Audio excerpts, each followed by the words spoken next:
You're listening to LSU Daily with Matt Musso, your home for all things LSU sports. Off and running here on another edition of LSU Daily. Welcome in and glad to have you along for the ride. We got plenty to get to here today, and actually a lot of it pertaining to LSU hoops and LSU football. When you look at the Trey'Dez Green situation, Matt McMahon, when he met with the media on Monday, announcing that LSU tight end and power forward Trey'Dez Green stepping away from the basketball program to focus on academics.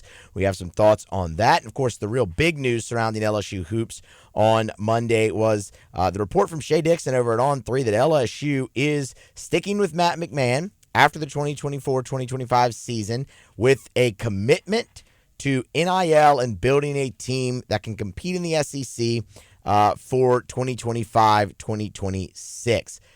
That's been met from a lot of different angles. I have thoughts, and I would love to share them, so we're going to do that here today. And then, of course, LSU Baseball, they open up the midweek slate here on Tuesday. Give a brief thought on that as the game is in a matinee afternoon. So I understand when a lot of people maybe you come back and listen to the show at different times, that game could be underway or over. So just a brief thought there on LSU kicking off the midweek slate with the Southern Jaguars Tuesday at 2 p.m. At Alec Box Stadium, Skip Bertman Field. Be sure to subscribe, share, follow me on social media, Twitter, X, Musso Matthew, Instagram at Matthew Musso1. You can find me on Facebook as well. All of that is greatly appreciated. All right. Without further delay, let's go ahead and dive right in. And we'll start with LSU's reported decision to retain Matt McMahon and invest further in the basketball program. Something that has long needed to be done. And I get it. You look up and you're in the middle of year 3 of Coach McMahon, really down towards the stretch here now of year 3. And you're staring at a 2-10 record and thinking it's not working. It's time to cut bait. It's time to move on. And a 2-10 record in year 3 is not good enough. Let's be perfectly clear there. That's not. And LSU has had some embarrassing losses. You were a 1-point underdog on your home floor to Texas, a team that is not very good, and they beat you by 30 in the PMAC. That's inexcusable. The loss to Ole Miss speaks for itself. The home loss to Ole Miss speaks for itself. Finishing games has been a problem. And a lot of that is coaching. So I totally understand you coming with pitchforks, torches, all of those things, wanting him gone, wanting to move on, makes total sense. But the problem with LSU basketball has always been bigger than a coach. Always. Investment has always been a big issue. It's why you're playing in an old facility. It's why your practice facility is old and shared by the men and the women. And when you enter an NIL rev share era like you have, and the investment is low in facilities, you can't expect it to be high in players. Y'all, the majority of the LSU basketball offices are still in the athletic department building. They use the Tiger Stadium weight room to work out. They don't even have their own space. That's where investment is here. Now factor in NIL, and yeah, it makes a lot of sense as to why they aren't necessarily competitive. In my opinion, this decision to retain and to invest should be met with nothing but positive feedback. Because this has always really been an issue. And Matt McMahon can coach. I know we just went through all the instances this season where coaching has been bad. But Matt McMahon can coach. And he does have an eye for talent, and he can recruit. Look at what he did at Murray State. He saw a guy in John Morant that was under-recruited and got him to Murray State. And ends up being, well, the John Morant that we know in the NBA now. It should not be harder to recruit to LSU than it is to Murray State. And being at LSU should open up avenues for you to a higher caliber of player that you should be able to land. Will Wade, who won at LSU, constantly was talking about the facilities needing upgraded and NIL. At one point, Will Wade in a media setting, mentioned put facilities on the back burner and just donate everything to NIL because that's where this is going. And he couldn't even get it done. And no one in recent memory has injected more life and energy into the LSU basketball program than Will Wade. It just hasn't been something that LSU is willing to do. Invest in that program. And it's odd because it is a revenue-generating sport. So if that's what they're doing now, if this is the commitment that they're going to focus in, giving more NIL, and get the number up from where you spent around $2 million, maybe even less than $2 million on your roster when just the middle of the SEC spending $5 million. And right now, with the strength of this league, if you're in the middle of the SEC, you're going to the NCAA tournament. Then you get in, and who knows, let's see what happens with coaching and everything around that and your draw and things of that nature. If you just need $3 million more to be in the middle of the pack, get yourself into March and build from there. And if that's the commitment that you're making, okay. I'm here for it. Because, as I said, you go back to Matt McMahon's tenure at Murray State, and he won 23 or more games 4 times, went 31-3, 18-0 in the league, won an NCAA tournament game in his final season. And then you look at LSU, and I get it. You went 2-16 in the first year, although we know what that first year was. That was a punt. 9-9 a year ago, and get to the NIT, and you had the expectation for this year, and we all should have had the expectation for this year. You had a nice recruiting class come in. You had some key guys back from a year ago. I mean, Cam Carter has obviously been fantastic out of the transfer portal. Like, there was reason for optimism. It hasn't happened. And we should not hand wave that away. That's a problem. But what I'm also not going to do is also sit here and act like it's just been complete failure under Matt McMahon in 3 years. Even in that 2-16 year one, you beat Arkansas. That was an Arkansas team that went to the NCAA tournament, upset the number 1 seed Kansas Jayhawks, and went to the Sweet 16. That was a pretty damn good team. That was one of your 2 wins. In a largely forgettable year, that was a memorable moment. And it was his first SEC game and SEC win ever. A year ago, of your 9 conference wins, after you started miserable, by the way, in the pre-conference, you had 3 wins over ranked opponents, including a win at number 11, South Carolina. Remember how huge that felt? There has been success. He has shown you the capability to coach and win with less here, just not consistently.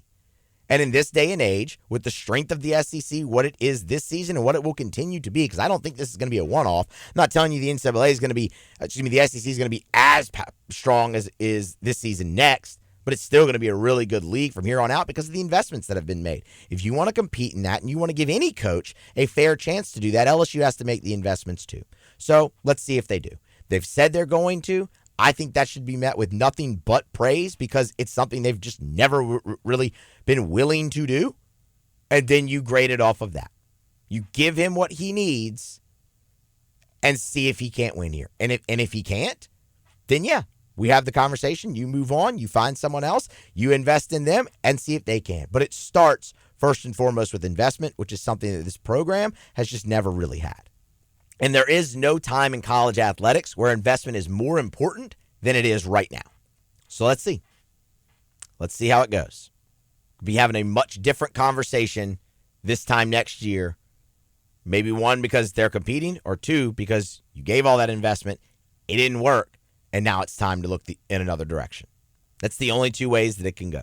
So we'll let it play out, and we'll see what conversation we're having later in the season next year. The other news surrounding LSU basketball, and it also deals with LSU football, is with Trey'Dez Green. Of course, Trey'Dez Green, tight end on the football team, absolute freak show, burst onto the scene really late in the season for LSU this fall, then goes straight into basketball, burst onto the scene there too with the steal and the dunk against Alabama on the road in his first minutes of college basketball. And it was just like, man, this guy's such a freak athlete. You've seen him sparingly since then, and Matt McMahon led off his media availability on Monday, kind of with an update on Green's status with the team. Trey'Dez, The academic workload is very heavy, so he's going to be focusing on those academics for the time being, and I'll rejoin us at a later date. So they cite academics, and look, I'm sure that absolutely is a part of this. This is a guy now who is still working out with the football team, doing basketball, and in his second semester of college. That's a heavy workload. So I can see that and say, yeah, I mean, I'm sure it is tough, and he needs to take something off his plate and focus on the academics. Spring football is coming up. It makes sense that basketball is the thing to be removed from his plate. Trey'Dez Green's future is in football. It just is.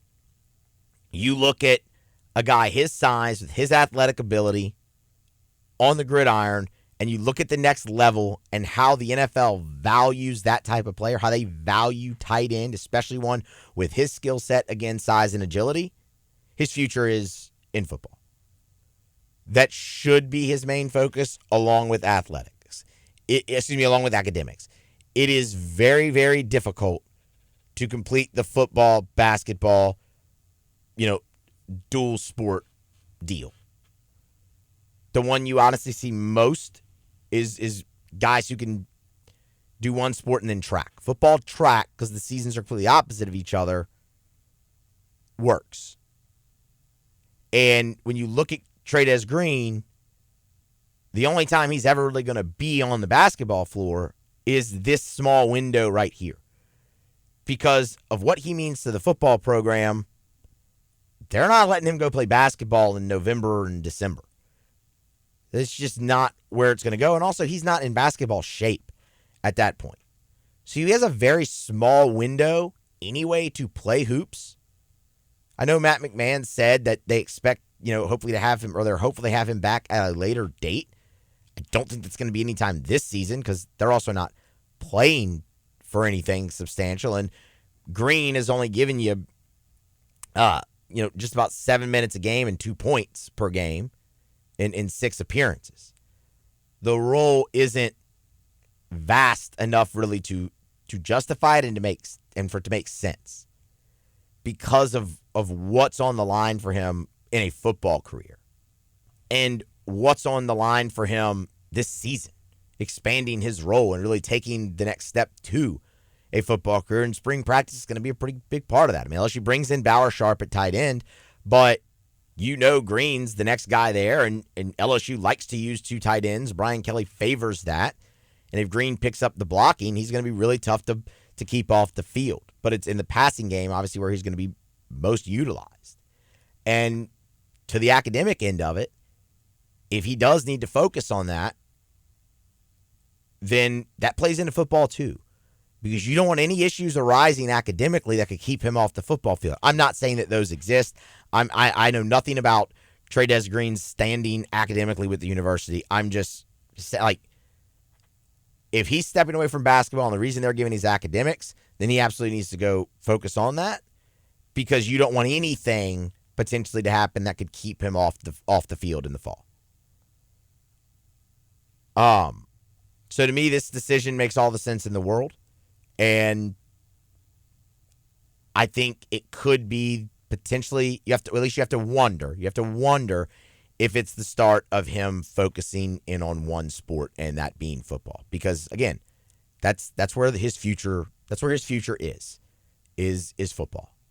All right. Lastly, LSU Baseball, they open up the midweek slate. They face Southern Tuesday, 2 p.m. at the Box. LSU looking to avenge a loss to Southern last season, their 4th loss in the history of the program, and it was arguably one of LSU's worst games of the season. Arguably, it was their worst game of the season. They were not good. They committed 3 errors. They managed just 4 hits, and they allowed 12 runs on 11 hits to the Southern Jaguars. Anytime LSU mounted any type of a comeback, they would immediately give it up in the very next half inning. It was a brutal game, and at a really low point in the season for LSU. That being said, they are much better equipped right now, hopefully to go out there and take care of business. I think what everybody wants to see, who's going to start on the mound, who's going to pitch in these next 2 games for LSU. Because you have 5 games this week, right? 2 midweeks and then the 3-game set. You have a handful of guys that are going to contribute majorly to this team that you did not see. Like Gavin Guidry did not pitch over the weekend. Zach Cohen did not pitch over the weekend. Connor Ware did not pitch over the weekend. Chandler Dorsey did not pitch over the weekend. I think those first three guys, two of them start the next two games, and whichever one doesn't, you probably see them pitch against Southern. So say Connor Ware starts against Southern and Zach Cohen starts against Nichols. I think you see Gavin Guidry, obviously, in the game against Southern.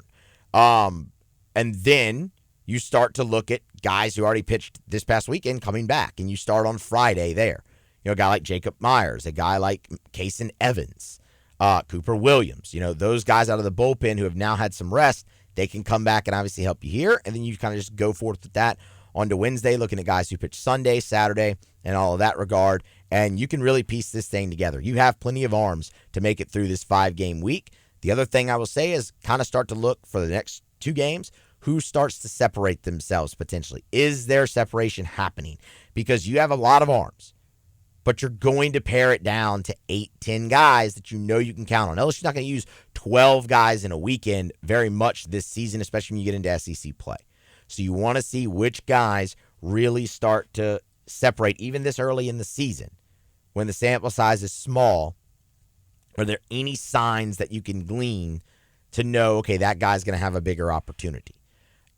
In the lineup, there's 3 things I will caution you, or not caution you, that I will present to you as potential shuffles. Do they move Stephen Milam up in the lineup? Had a rough weekend out of the 8-hole, and the 8-hole is traditionally a spot where you see a lot of fastballs.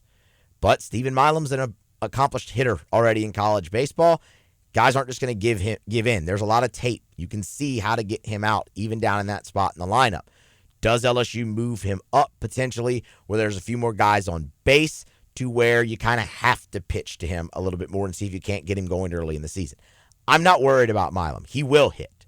He's a really good hitter. He proved that last season, especially down the stretch. He will hit the baseball. So that's not a huge concern for me, but it is just something I want to see because he's going to be a big part of this offense if maybe they try to move him around and get him some more advantageous opportunity in the lineup where he will see better pitches. Who protects Jared Jones? I think you have 2 options right now that really have earned that right, and it's Danny Dickinson and Ashton Larson. We've seen Dickinson in that role once already. That was the Saturday game against Fort Wayne, and he ended up driving in 2 runs that day off the 2-run homer where he drove in Jones. That's a great sign. Like, he had the best performance behind Jared Jones so far this weekend. Not to say Josh Pearson didn't do a good job on Friday. He did. Jake Brown ended up with a 2-hit day behind Jones on Sunday. But what you've seen from Dickinson is power, RBIs being driven in, directly impacting Jared Jones, all of those things.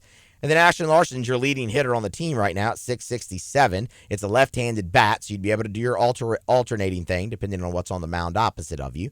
And he's also tied for the team lead in RBI with Dickinson.